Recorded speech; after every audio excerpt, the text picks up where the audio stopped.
L'actualité ce soir, en marge de la fête de Noël, c'est la croix et la bannière dans les gares routières de Dédougou. Chaque voyageur veut coûte que coûte prendre le car pendant que la demande dépasse l'offre. L'engouement dans quelques gares dans cette édition. Cohésion sociale dans le Sahel, l'Union fraternelle des croyants de Dori UFC, dans sa promotion de la paix et du vivre ensemble, rappelle le rôle des jeunes dans ce défi. Et c'est à travers une séance de travail tenue à Dori. Les recommandations à découvrir dans ce journal. Bonsoir et merci de nous suivre. Elles vivent certes avec un handicap, mais elles méritent aussi une considération au plan socio-économique. C'est le cri de cœur des personnes handicapées des Hauts-Bassins à leur journée mondiale commémorée en différé à Ouroudara. Organisée par la coordination régionale des associations pour la promotion des personnes handicapées, cette journée vise leur épanouissement. La cérémonie d'ouverture avec Hassan Gourabou, Siriki Milogo et Kadou Romenki. La CORA Hauts-Bassins, coordination régionale des associations pour la promotion des personnes handicapées des Hauts-Bassins, célèbre en différé la journée internationale des personnes handicapées. Une commémoration sur fond de réflexion sur les voies et moyens pour une protection et une promotion efficiente des personnes handicapées dans un contexte de crise sécuritaire. Nous ne nous entendons pas, on ne voit pas. Souvent on a des difficultés pour marcher. Donc, pendant les moments de crise, on fuit, on nous oublie. Depuis 27 ans, le Burkina Faso célèbre officiellement la Journée internationale des personnes handicapées, avec comme chef de file de la lutte des associations de personnes handicapées. Chaque fois qu'on parle de droit, il faut d'abord voir la protection, également la protection et la promotion de ces droits-là. Ce qui passe forcément par la prise de textes, de lois qui encadrent vraiment l'épanouissement de la personne handicapée. Nous sommes là aujourd'hui pour aider les OPH, les organisations des personnes handicapées à interpeller le gouvernement, à interpeller les décideurs politiques pour que les politiques et programmes de développement intègrent, prennent en compte les besoins des personnes handicapées. Il est donc demandé à tous de se mobiliser pour que les personnes handicapées puissent apporter leur part contributive dans l'instauration d'un climat sécuritaire au Burkina Faso. À cette cérémonie commémorative, les efforts fournis par l'État dans le domaine de la promotion et de la protection des droits des personnes handicapées ont été reconnus. Dans la capitale des Hauts-Bassins, Bobo Dioulasso, l'heure est au bilan pour le comité local de l'eau de Kou. Après 5 ans d'activité, le comité était face aux populations pour un exercice de redevabilité en matière de protection des ressources en eau dans la province de Houé. Avec un budget de 57 millions de francs CFA, de nombreuses réalisations ont été enregistrées. Le point avec Lamine Karantao et Karim Sissi. Les premiers responsables du comité local de l'eau du Kou, Clékou, font ici le bilan des activités menées dans le cadre de la protection des ressources en eau les 5 dernières années. Et c'est dans le cadre d'une journée de redevabilité organisée à cet effet. Dans la forêt, il y avait des sites anti-érosifs qui aujourd'hui sont dégradés. Il y a également des activités de réalisation de balises. Parce que si vous battez au niveau du Kou aujourd'hui, toute la bande de servitude est occupée par les activités humaines. Donc on essaie quand même de délimiter cette bande de servitude-là pour en tout cas sensibiliser la population. 57 millions de francs CFA, c'est le budget alloué au Clékou pour la réalisation de l'ensemble de ces activités. Et selon les organisateurs de cette journée de redevabilité, le bilan serait encore meilleur s'il disposait d'un budget conséquent. Les menaces qui pèsent sur le Kou, la rivière Kou, nécessitent en tout cas de grands moyens. Donc avec ce montant, on a pu réaliser des activités normales, mais de façon globale, nous jugeons satisfaisant. De l'avis des responsables du Clékou, le message qu'ils véhiculent sur le terrain passe de plus en plus. La lutte est de longue haleine, mais l'espoir est permis vu l'adhésion des populations à leur vision. Autre point de l'actualité, Noël c'est déjà pour demain. En marge des fêtes donc, l'engouement se fait sentir dans la ville de Dédougou, surtout dans les gares routières. Voyageurs et responsables de gare, tous s'affairent pour trouver leur compte en cette période de fin d'année. Yves Ramba et Draman So pour le constat. En cette veille de Noël, c'est l'affluence des grands jours dans la dizaine de gares routières que compte la ville de Dédougou. Traoré Nema est en route pour la fête à Koudougou. Hier, en tout cas, j'ai tout fait pour qu'aujourd'hui je puisse être prêt. Mais malgré ça, là, avec les travaux, là, je n'ai pas pu faire tout. C'est pour cela aujourd'hui matin, je suis là en train de dresser la fête pour que je puisse faire la fête. Il y a aussi ces voyageurs qui sont en route dans le cadre de leurs activités de tous les jours. Sachant qu'aujourd'hui c'est le 24, j'ai pris le ticket à l'avance, donc je me suis préparé et c'est que je m'attendais à ça en fait. Pour faire face à cette affluence, les responsables des compagnies de transport prennent des mesures particulières. Il y avait des moments que les cas là, ça ne nous suivait pas. Mais maintenant, là, avec, on ne fait pas international, la Côte d'Ivoire, là, à cause des maladies, là, donc on ne parle pas là-bas. Donc ça fait qu'on a profité avec ces cars-là, on a renforcé notre départ. Malgré ces mesures, les disputes ne manquent pas autour du chargement des bagages.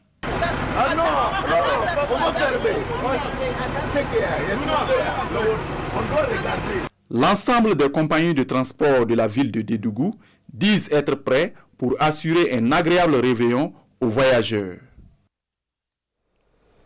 Parlons promotion de paix avec l'Union fraternelle des croyants de Dori, UFC. Elle a initié un atelier des jeunes leaders des associations confessionnelles sur le dialogue interreligieux pour davantage rappeler le rôle des jeunes pour une cohésion sociale. Albert Nébier et Lazare Sanou. Ils sont jeunes leaders de différentes confessions religieuses réunis à l'initiative de l'Union fraternelle des croyants de Dori, UFC. Ces leaders d'associations confessionnelles partagent leurs expériences sur leur rôle et responsabilités dans le processus de dialogue interreligieux et de vivre ensemble au Burkina Faso. En tant que jeunes croyants, nous sommes engagés à être des acteurs, des artisans de la paix dans nos milieux respectifs. C'est en cela que cet atelier-là a son sens aujourd'hui, de remobiliser nos jeunes des différentes communautés religieuses. Pour réussir cette mission, ces représentants d'associations confessionnelles doivent restituer les conclusions de cet atelier et mener des activités allant dans le sens de la promotion du vivre ensemble. Les jeunes leaders d'associations devraient au niveau de leur base constituer des activités en faveur de la paix, du vivre ensemble qui sera capitalisé par l'animateur régional du projet.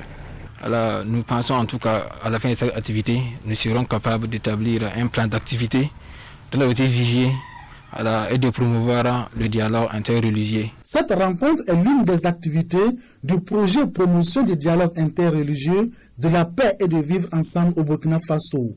L'accompagnement du projet est attendu selon les jeunes pour atteindre les résultats fixés. Décembre, c'est la fin de l'année, mais c'est également la période de fin de projet comme celui d'amélioration de la résilience au Yatenga et aux Andoma dans le Nord. Et c'est par une visite des réalisations et un appui financier contre le Covid-19 que les responsables de l'ONG HELP ont marqué la fin du projet avant de lancer la phase 2 du Parisa. Compte rendu Constantin Ouedraogo et Alidou Alain Savadogo. Le périmètre maraîcher de Marmisica dans le Jandoma et l'unité de production de farine enrichie de l'association Sidlawende à Waïguya sont entre autres réalisations visitées par l'ONG HELP dans la région du Nord. Après les visites terrain, place aux gestes humanitaires. L'ONG donne 135 000 francs CFA à 280 bénéficiaires du secteur informel impacté par le Covid-19 dans la région. Je compte renforcer la production maraîchère de Kassitou Layon que je produisais avant. Je vais m'acquérir du matériel. La tonne fait 1 million. Donc vous voyez que c'est des coûts de millions. Et sans leur appui, là, nous, on ne pouvait pas fonctionner comme ça. Ces actions marquent la fin de la première phase du projet d'amélioration de la résilience au Yatenga et aux Andoma à Paris et le lancement de sa phase 2, intitulée Solidarité agissante pour un vivre ensemble entre personnes déplacées internes et populations hautes dans les régions du Nord et du Centre-Nord. Là où ce projet est intéressant, c'est que lorsque vous prenez par exemple 1000 bénéficiaires, et les 600 seront des populations hautes et les 400 par exemple seront des personnes déplacées internes qui vont pouvoir négocier en fait des terres dans les zones d'accueil et pouvoir faire l'exploitation agricole, de sorte à sortir en fait de la dépendance donc de l'aide alimentaire.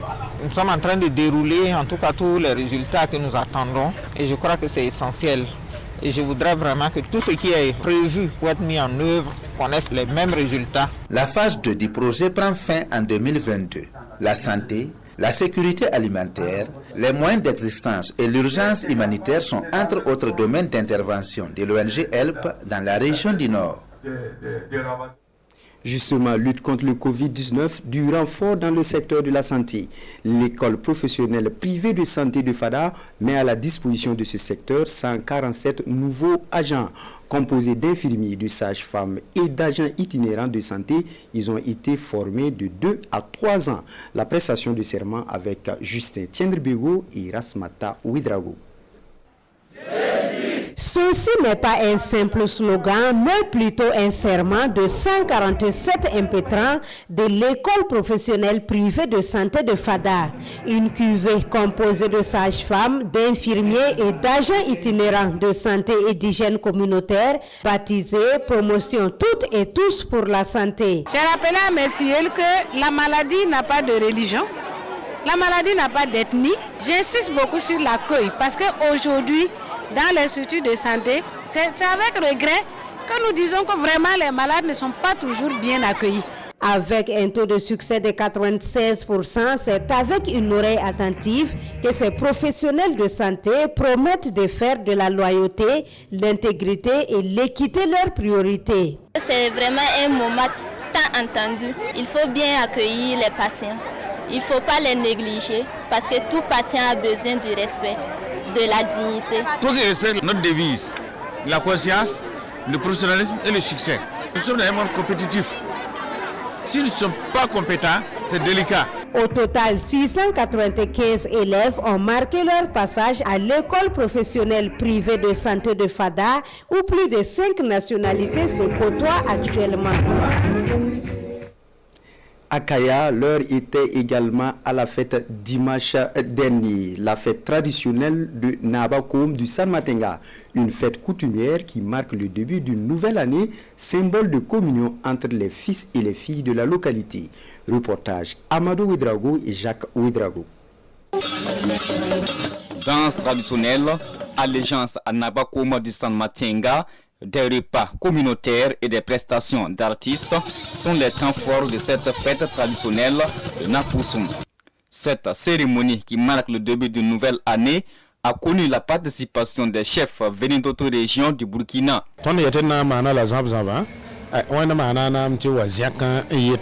Nous sommes très contents de cette forte mobilisation. Nous avons voulu célébrer cette fête de façon sobre, mais les délégations des autres chefs coutumiers nous ont agréablement surpris. C'est une première dans mon ressort territorial.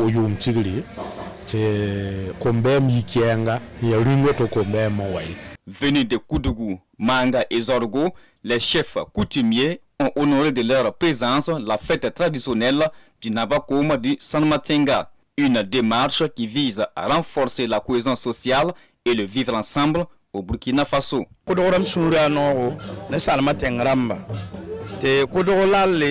Nous sommes venus accompagner le Nabakoum du San Matenga à l'occasion de sa fête traditionnelle. C'est avec ces frottements que nous pouvons promouvoir la cohésion sociale et la coexistence pacifique dans notre pays.